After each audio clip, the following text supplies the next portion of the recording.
Hello, everyone. Good morning. I'm Laura Torres, Senior Manager of Workforce Development here at Blue Star Families, and I have a great panel of perfect subject matter experts, amazing community, just contacts, volunteers, and resources who are going to share with us their insights. So this webinar, it's all about 2020 and reflecting back on what we have learned, lessons learned from 2020. It's been a hard year for everybody. It's been just an amazing year for us to maybe evaluate some personal goals, as well as take all the different challenges that we have experienced as a result of the uncertainty, and make sure that we are then maybe pivoting to do a little bit better 2021 goal planning for career readiness. So with me, I have my colleague, Jessica Chapman, who is here supporting and connecting military spouses with various resources opportunities. And I'm going to turn it over to her. Hi, thank you so much, Laura.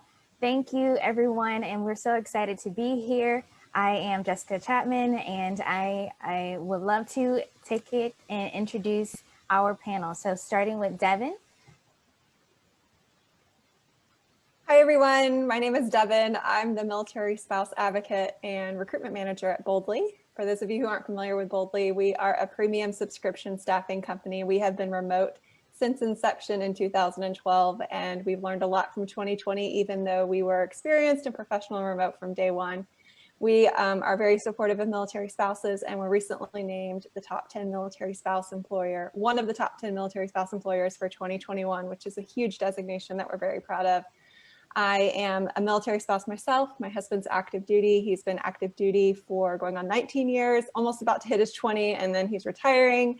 My dad was active duty as well. He retired after 28 years. So I've been a military dependent my entire life, and I'm very familiar with the military community, and I'm excited to be here today.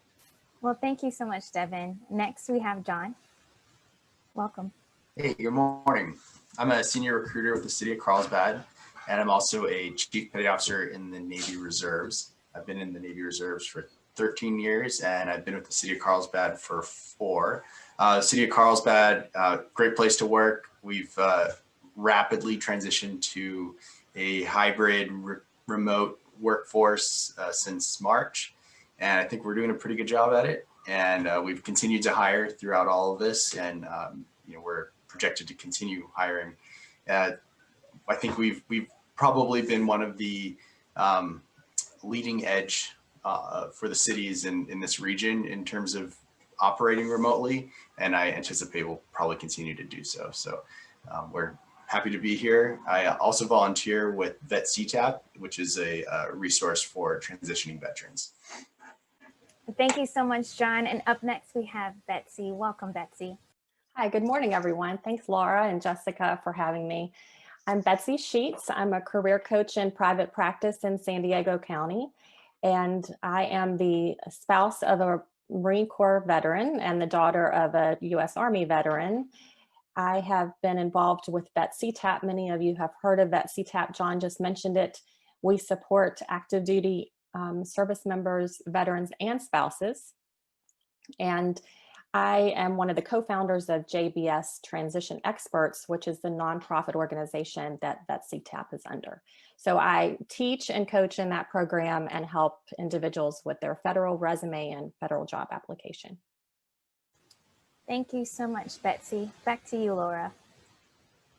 That's fantastic. So as you can see, we have a great wealth of knowledge here in the employment facing, as well as an amazing opportunity to pick their brains and see what are some of those lessons learned that we have all can gather, and then at the same time walk away and make a better 2021. So is it too touche or just optimistic to say, oh, I've learned lots in 2020, Betsy? Is it what can we reflect back on 2020 that it doesn't look too redundant, or it doesn't sound so, we've talked about it too much. Like I heard someone said, oh, I'm tired of pivoting.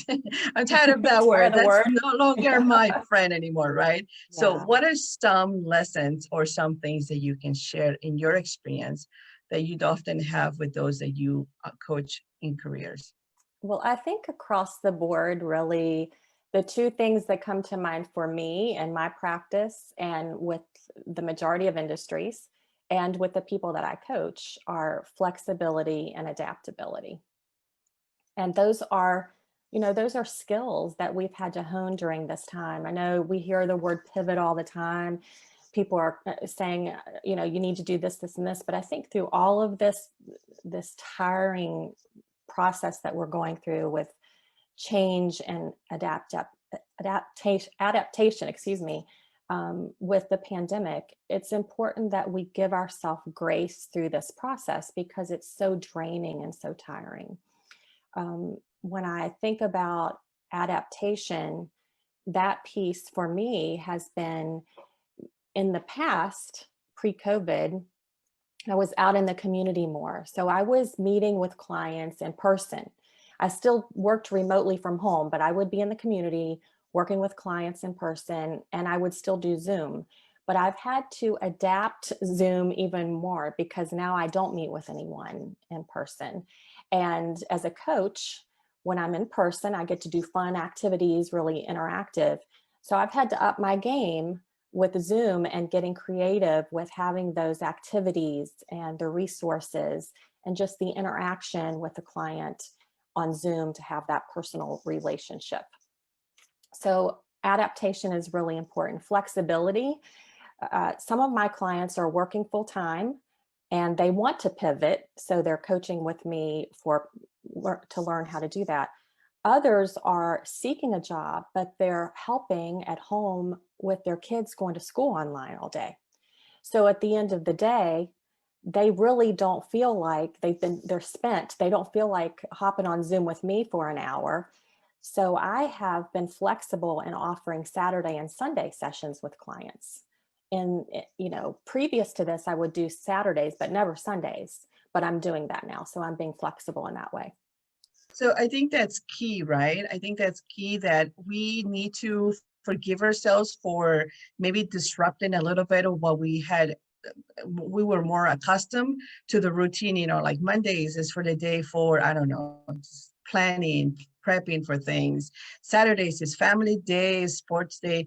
That's no longer sometimes the case because you have to adapt and restructure your activities where it fits the best way, either for you, for your job search, for your coach, for your mentor, or even for the family. For some of those activities, it's no longer the Monday through Saturday, Friday sort of work day, and then Saturday and Sunday, other sort of leisure activities. Now it's mixed all over. Am I the only one who feels like it's all blended in throughout the week? Devon, how is your week going so far? Or how are you blending in all these, disruption in the workforce, or good disruption in a way too? Yeah, it's so funny because my mother, I was just explaining this to her the other day via email, like what it is I do all day. Cause she texts and then I'm slow to respond. And I want to explain to her like hour by hour what I do. And it's like, I work from this time to this time. I homeschool from this time to this time. I go back to work from this time to this time. I go back to homeschooling from this time to this time. I walk the dog from this time to this, like broken down all day long, because before you know it, the day is just completely gone. It's so different now. Even though we've been remote from day one, this is not remote as usual. This is different. And I'm not used to having my son home and having to devote 4 hours a day to teaching him the 5th grade, which, by the way, even though I've gone to college, I completely forgot everything I learned in 5th grade and I have to relearn it all over again just so I can teach him. So it is exhausting. And I think like what Betsy said, just being flexible and having grace is super important. And just realizing, I think that other people are going through this too. Like you're not alone. Sometimes it may feel that way, especially because we've been social distancing and we're not getting out there a lot, but we're all having hardships right now. And if you're feeling like this totally stinks right now, that's okay. It's okay to feel that way because it's not what we're used to. It's not the norm. And I think that in the long run, we're going to be stronger because of it. And that may be cliche to say, but we're learning different things about ourselves. We're learning some strengths that maybe we had that we didn't realize we had. And we're realizing maybe some life goals that we want for ourselves that maybe in the past we weren't thinking about. But it's really given us a situation where we can focus on what's important in our lives and what really matters for us. Yeah. So I know that you've been in remote business for a long time, and then the remote setting, your environment has all been remote almost from the beginning, from you joining Boldly, right? And I don't know, prior to it, I'll do more research on you and your previous work history. But how do you feel remote work right now has changed throughout this whole past year? Like Betsy, Betsy had to restructure her service and her support for other members and totally switched to virtual. In your case, you were already virtual. So how did this whole thing just affected your work environment, if anything, or that you learned and you changed differently? It definitely affected my day differently because now all of a sudden I'm devoting a huge chunk of my time towards homeschooling. But I think at the same time, everybody has sort of had a little bit of change in their time, in their daily lives. And it's caused us all to sort of rethink how our day is going to be structured and how we're going to be planning our time. And I think the important thing, though, is to try to keep some sort of balance. It can be really easy just to let things go crazy, and then you're just overwhelmed, because when you work remote, it's different than working in the office because the office is in your home. So it's really easy to be in the kitchen making lunch and you get an email ping and you stop and you come over, or you take your lunch at the computer, or you take your breakfast at the computer. And before you know it, then you're just at the computer all day long, and that's not healthy for you.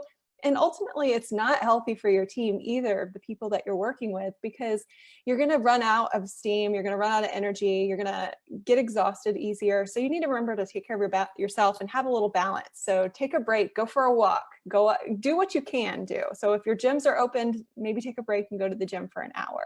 Or even if it's just playing on your phone in the other room for 30 minutes, just take a break from your work and your homeschooling and the other obligations you have to give yourself a mental reset. That's right. I love that, because that is very essential. And I've been working remotely for a long time. And I think I told Jessica this.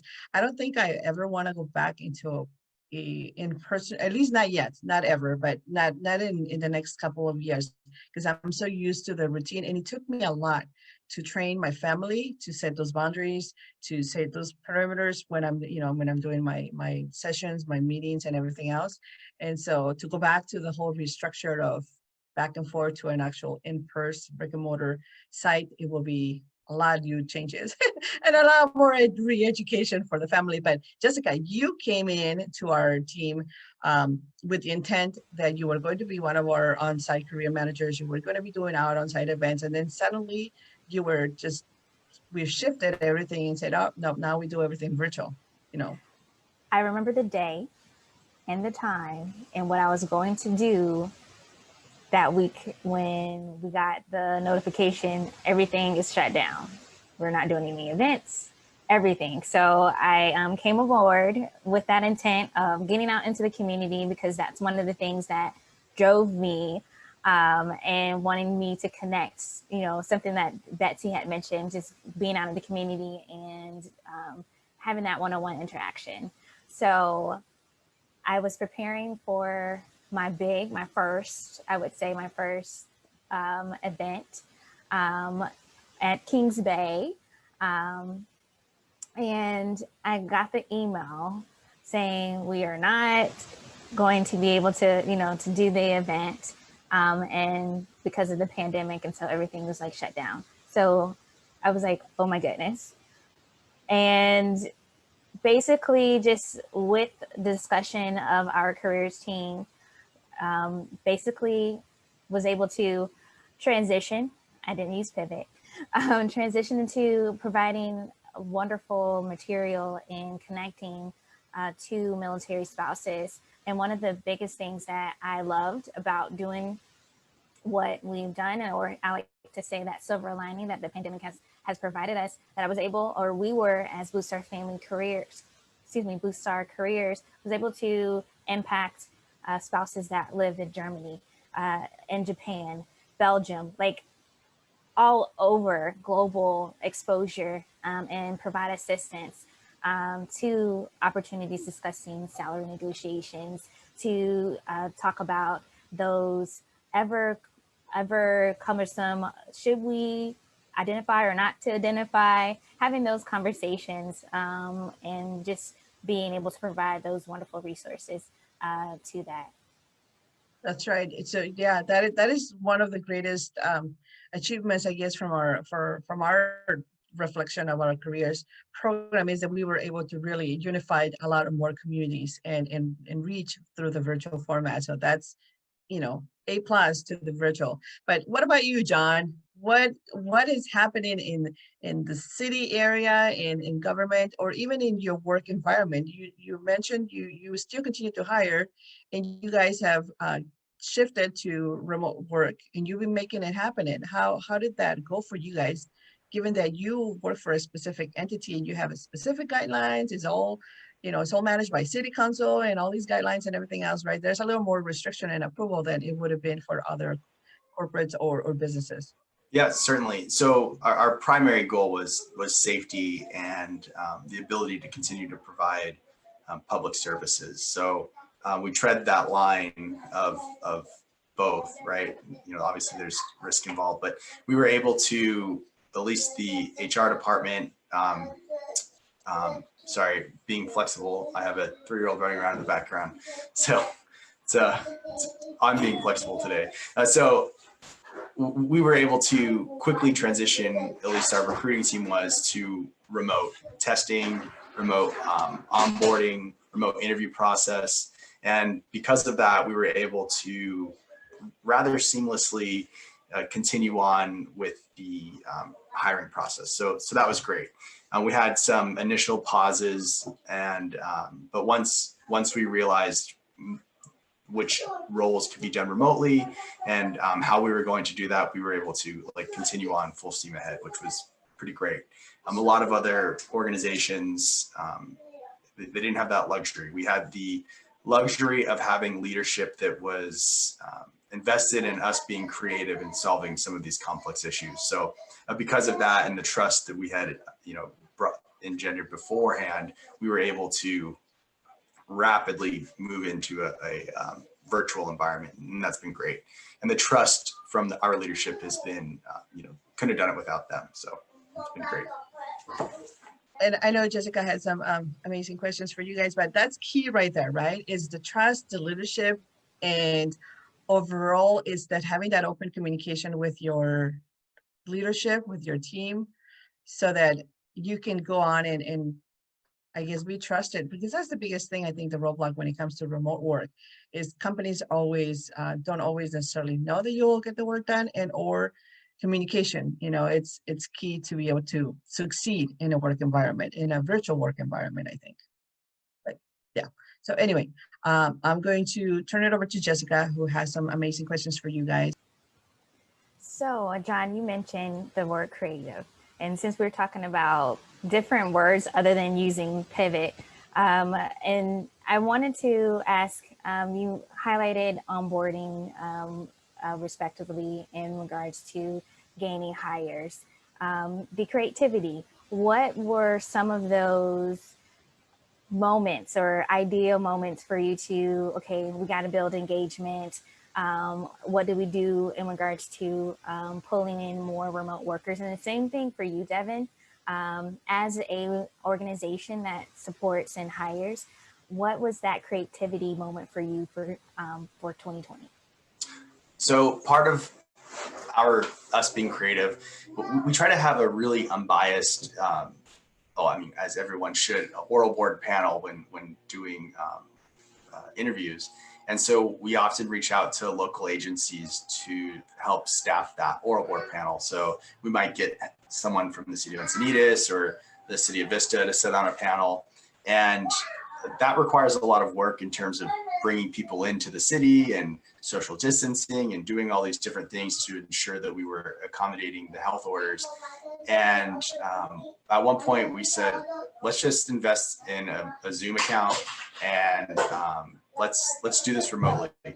And that was a real pain point for us in the past, was staffing these panels with external raters. And since we were able to operate remotely and people were able to sit on an interview panel from their home or from their office, wherever they was easiest for them, it ended up being one of the least painful parts of the recruitment Whereas before it was like the second we started recruitment, we need to start reaching out to other cities to find out if we can find someone. And now when people are able to work from home, they're able to easily commit. And so this whole idea of a pain point has now become, one of the easier parts of the recruitment. And I think we'll probably continue to do stuff like that in the future. Even if everything flips back to normal, we'll probably still do remote interviews so that we can, easily staff those panels. But, that's my small prediction. And one of the things that the pain point and the flexibility turned into one of those opportunities for us. I think, for us, we were already set up to interview remote. That's what we've always done. But what was sort of our pain point was that all of a sudden everybody wants remote. Remote was glamorous before, but now it is, times 100. Everybody's applying for remote jobs. So all of a sudden we had a huge influx of applicants. So it sort of bogged our system down as we're trying to sort through all of these and respond to everyone. But I'll say that if you are somebody who's out there who's looking for a remote position and you're applying for a job, keep that in mind. Recruiters are sorting through a lot of applicants right now. And so it's really important that you meet with someone like Betsy, or you do your research and really tailor your resume to the application, the company you're applying for, and not just shoot the same thing out. You're much better focusing on quality over quantity. Do not apply just, I hear it all the time. People have an hour or whatever, and they sit there and they just shoot resumes out on Monster or whatever. You're better off just doing one resume during that time and getting it right. Thank you so much, Devon. And John, thank you so much as well. One of the things that I can say with our partnership with Boost Our Careers, we utilized Grow with Google. That's one of our partners. And we were able to provide strategies, sessions, I would say, to provide what tools using Grow with Google. Betsy, now that, excuse me, you are within, as a career coach, what would you say, Devon mentioned this, John mentioned this in regards to virtual interviewing. What strategies would you say, we know a lot of people have come up with those for 2020, but what would you say would be the biggest going into 2021 with everyone, with the influx of remote work, that whole opportunity there? So this is something that I'm teaching clients, because a lot of people they think that interviewing virtually is easier. I have a current client. We're doing a mock interview tomorrow, and he's an introvert, and we were talking about preparing for an interview, and he said, "Oh, I'm not at all concerned about doing this interview virtually." So then we started talking about the things that you do when you go to an in-person interview. When we have the opportunity to interview in person, we get there early. We, get a feel for the culture of the environment. We have an opportunity to share our personality in a way when we talk. We get to see the office and the landscape. So there may be something unique that we can bring up that's a commonality between us, our interests, and the people or person we're interviewing with. And all of that changes when we do an interview virtually. So it's really key that we do our research. As part of a strategic job search, we have to do the research on the company and the people we are interviewing with. More so than ever. I mean, that's a foundation. That's one of the key things that we should do in a job search anyway. Just like Devon was talking about the resume, we need to tailor it specifically to the job. Those are foundational things, but we have to up our game in making sure that our personality is shining through, that we are connecting with those people that we're interviewing with. And not just the lighting, it's not just the lighting and our background and our voice, but it's all of the things that go with that. And that part is the research. So I think people need to take their time and practice. You can spend a lot of time practicing for an interview, and that's why it's important to do that, whether you're meeting in person or virtually. And when you do it virtually, have someone set up a Zoom with you, get a family member or a friend to do a Zoom with you and have them ask you the questions and then give you feedback. and even do a Zoom by yourself. You can open up Zoom and start a Zoom meeting, and you can watch yourself as you respond to questions that you've prepared and you're practicing for that interview. So we really have to up our game with our personality, the way we connect with people, the way we speak, and display ourselves virtually. So practice, practice, practice. And if I may add, also do a little bit of research and find out what type, well, normally they will tell you what kind of, whether it's going to be Zoom, Google Meet, or any other stuff, right? But practice it. As we were trying to get into this webinar, we experienced some technology issues. So that's the main thing right there, is give yourself plenty of time, if I may add, just so that you can practice the technology challenges that you might experience either before or ahead.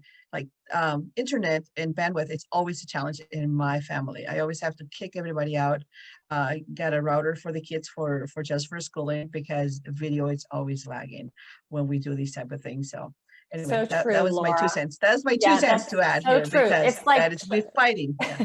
it's like showing up to an interview. You know, we should always show up 10 to 15 minutes in advance. We should always show up to the virtual interview 10 minutes to 15 minutes in advance, so we can make sure our audio and visual and everything is working correctly. And I even go, I tell clients, you know, have stickies on the top of your laptop or your computer screen to give you prompts of things that you've practiced and you're going to talk about. I use a backdrop behind my computer that I have all kinds of notes with questions and information, you know, the interviewers' names.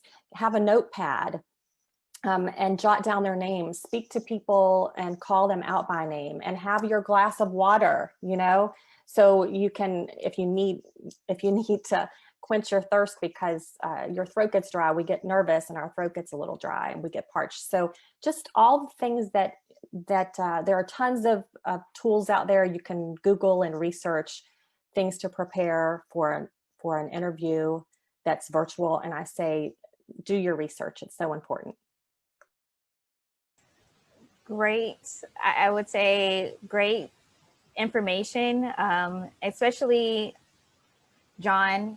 He has a 3-year-old in the background. Devon, she virtual learning. I virtual learn too. Laura virtual learn. So and Betsy, I want to take this back to you, because this is something that you mentioned earlier in your introduction, that you had to whether you were doing it in person, now that you had to go on utilize Zoom. What would you say would be a big, since you've been coaching, especially during this year, what has been a big problem or pain for your clients?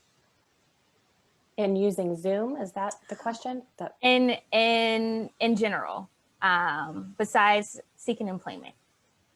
Besides seeking employment, what has been their biggest problem? Biggest challenge? Mm-hmm. Gosh, you know, besides seeking employment, a lot of my clients are thinking about, what does the future hold for my industry? You know, what if I am currently employed? The clients that I have that are currently employed, a lot of them are seeing me because they're seeking help for a promotion, or they're seeking help because they want to pivot. They want to change careers. And I think that has been a big thing, a big eye-opening experience for people who are in a job right now that they're unhappy with.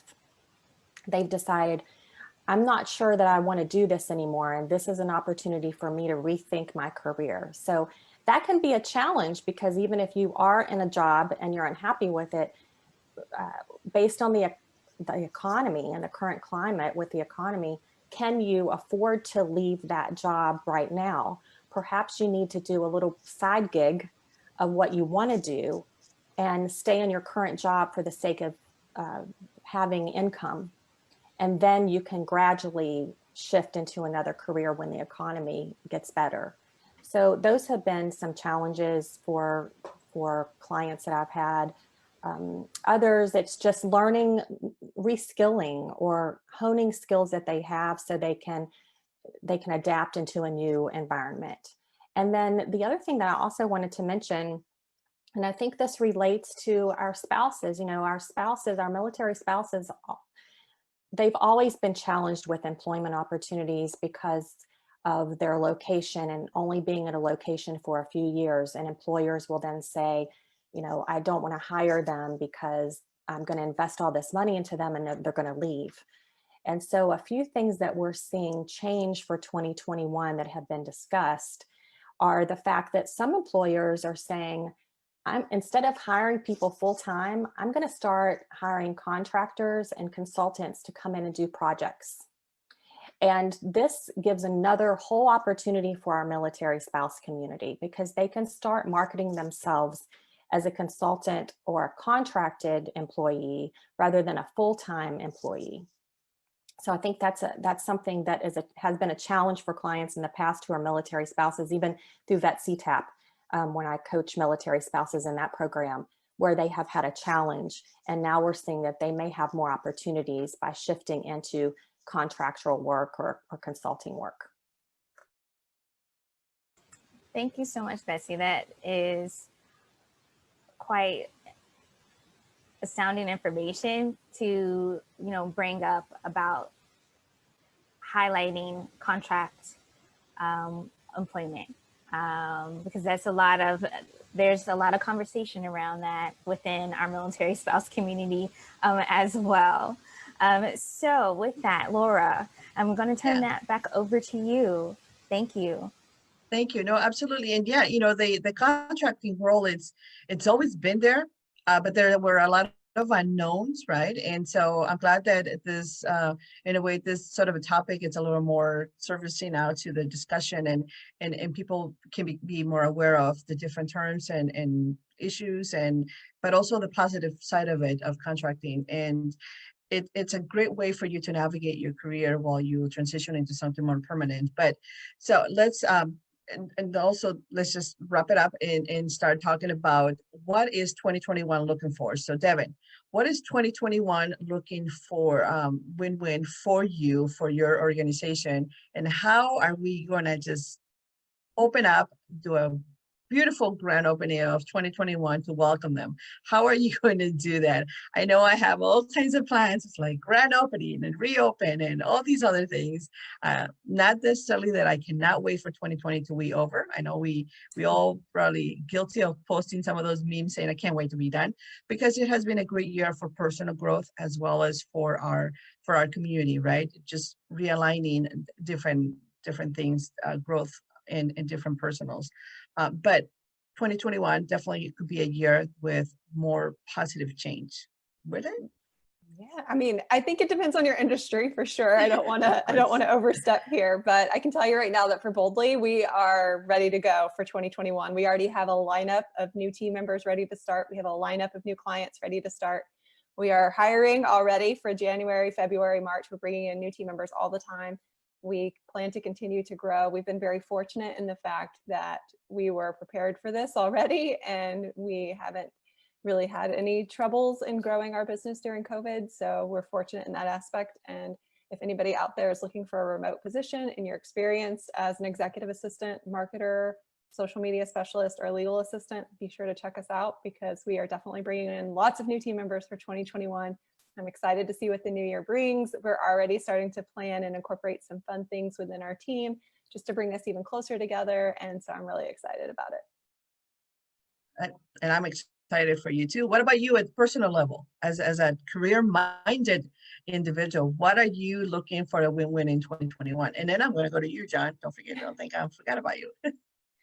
On a personal level, career-wise, I'm hoping to just continue to connect and grow with people. I really love to reach out and learn and meet different people and learn about different organizations. So I'm hoping to really build my relationship base for 2021. On a personal level, I hope to lose the 15 pounds that I've gained over COVID. That's sort of my New Year's resolution there for my personal self. So meet new people and get healthy. I think that sounds like a great year to me.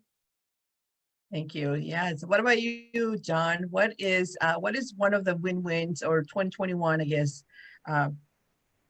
visions that you look forward at the work environment within the city, as well as in the personal level? So for the city, I think it would be nice for us to continue on in this hybrid work remote environment as often as we can. It's been a great plus. It's one of those things we had always talked about as like, oh, it'd be a great perk to offer. Private sector's doing it. Now everyone's doing it. So it's a great aspect. I love it. I get to see my child all the time, whereas I'd probably see him in the evening for a little bit and in the morning for a little bit. Now, I think the relationship we have is much stronger. And I hope that other folks are experiencing similar aspects to that. For continuing on next year with the city, I think we're hiring. I mean, I'm bringing on a few high-level positions in January, and there's no indication that we're not going to be hiring. So that's one of the great things about where we're at is it's just continuing on providing services to the community, bringing in top-notch talent. And then personally, I'll be done with grad school in April. So finally, I can just, I guess I'll probably do something else to occupy that time, but at least I'll stop being a student temporarily, probably work on something else, much to my wife's chagrin. But other than that, yeah, that's what I'll be working on is finishing up grad school, which my focus is going to be on, veteran hiring. So that'll be, it'll benefit all of our common interests. That's fantastic. That's great. So we're definitely looking forward to celebrating with you. I know I skipped my graduation. I didn't have one, and then there was options to do it here in December. It's like, it doesn't feel the same anyway. It's already passed. It's 6 months later. So we're done, right? And you'll have that feeling. We're done with school. Move on. Hopefully. Yeah. What about you, Miss Betsy? What's next for you? What is one thing to look forward, either as a career-minded professional that you provide these services, as well as personally? What is your 2021 win-win? Oh, well, I miss people. So I'm hoping that 2021 allows me the opportunity to get connected back out into the community with people in a safe manner. And until that happens, I'm just plugging away, increasing my network online. COVID has allowed me the opportunity to connect with people around the world through webinars and conferences that I would never have connected with these people had I gone to an in-person conference or webinar in the manner that I have connected this year. So that's a plus with COVID and what I've gained. And I just hope to be able to travel back east and spend more time with family too in 2021. Absolutely. So that's a great thing. And I think you, Ms. Jessica, what is one win-win that you look forward to in 2021 that 2020 taught you maybe to look forward? That's a great question, Laura. No pressure. Yeah, totally. And just continue to connect. And I would say the whole pandemic has taught us that we are able to connect with everyone, no matter where they are.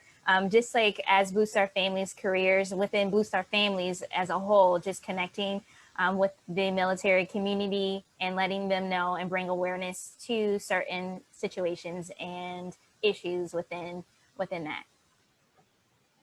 That's right. So definitely continue to grow from all the lessons learned and continue to just move forward in a positive manner, in a positive way, so that we can continue to just really continue to make a much greater impact for ourselves, for our community, and then of course, if we are in the career spacing, for our personal community that we service and we support.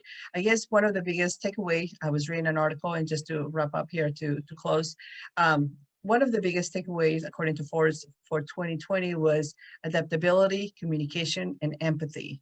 So those are the biggest takeaways for 2020. And I think we can all agree that that is definitely some of the strongest assets that this whole pandemic and the community and the challenges that we have experienced is definitely some of those we can sympathize. We can definitely agree that those are the greatest takeaways, adaptability, making sure that we are adapting. And now that we didn't know it already in the military, but we definitely just taking a new normal of adaptability, right? Strong communications, making sure that we are completely, taking this whole virtual way and making it in a more cohesive way so that we can reach more communities, and being very empathetic, taking on everybody else's stories, because we're all very unique, and we all experiencing different challenges within. And so making sure that you are empathetic with your local community, with your network, with your individuals, and just reach out and take that extra 5 minutes to get to know them a little bit better and get to know their story, and then grow together. I think that's my biggest takeaway is always growing together with other members in my community. And so that's my goal for 2021. Continue to grow and grow together with more people, not just individually. I went into a me selfish mode wagon for a couple of years. It's all about me, my personal growth, but then now I'm ready. I think it's to grow together with other communities and side by side, resharing and connecting. So anything else anybody wants to share before we wrap up and end? Laura, I did want to share, because you mentioned, I always call you the networking guru because you're everywhere here in San Diego County, but relationships are key. And one of those foundational pieces that I mentioned earlier with the resume and networking and researching companies for your target company list, it is about the networking piece is about the relationships, and it's not about what you get, but it's what you give. And so a great place to do that is LinkedIn. And I know we're all on LinkedIn because we're all connected there. And so for those spouses, just, up your game on LinkedIn and have clarity about your message and be consistent with your message and be constant in your interaction and your relationships. So you are not only getting something, but you're giving something, because that's what the key is with relationships and networking. Absolutely. And I couldn't have not said it more beautiful than you did. So thank you so much. Thank you. I wish you ladies and gentlemen an amazing 2021.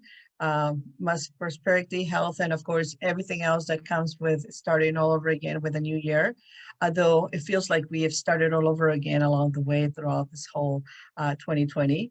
But with that being said, I just want to make sure that we are all looking forward to just setting new goals and starting all in with a 2021 win-win mindset, but knowing that we are not alone. And so that's the key right there. You're not alone. Build your community, build your connections, build your industry expertise, whatever that might be. Just make sure that you do some real research on yourself first, and then reach out and connect to individuals. And if that person is not the right fit, there's always great, it's just an abundance of connections out there, like Betsy mentioned on LinkedIn, that we can always just reach out and continue to find those. So thank you so much. Thank you for joining us and connecting us. We'll be in touch more. We have a lot of more great programming for you for 2021 and a lot of more great activities. So make sure that you connect and you stay in touch with us and continue to engage. That's the key right there. So you have to participate, and it doesn't take long other than just, connecting, asking questions, and coming to visit. Thank you.